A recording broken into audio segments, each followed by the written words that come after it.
Closing day is the final step in the closing process, where all parties meet to complete the transaction. Here's what typically happens. A final walkthrough of the property by the buyer will take place to ensure the home's condition hasn't changed.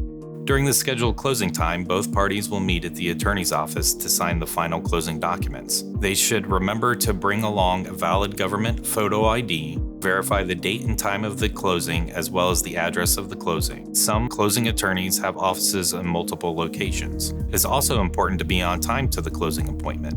Many closing attorneys will have multiple appointments throughout the day with many moving parts, and one delayed closing can delay the process. Closing attorneys will sit down with the parties to explain and facilitate the execution of the final closing documents. Buyers and sellers will have the opportunity to ask the attorney any questions they may have during the closing as well. For the seller, these documents will typically be a final closing disclosure, settlement statement, and the deed that will transfer the property to the buyer. Buyers will typically sign the final closing disclosure and settlement statement. If they are financing the purchase, they will sign a note, mortgage, and other documents that are required by their lender. The lender will often request a quick review of these documents before they allow the closing attorney to disperse funds. The buyer will receive a title insurance policy from the closing attorney that protects them against claims against the title of the property. Once all documents have been executed, and the closing attorney will record any legal documents like the deed and mortgage, and disperse funds to the seller and any third parties. At this time, the buyer will receive the keys and take possession of the property.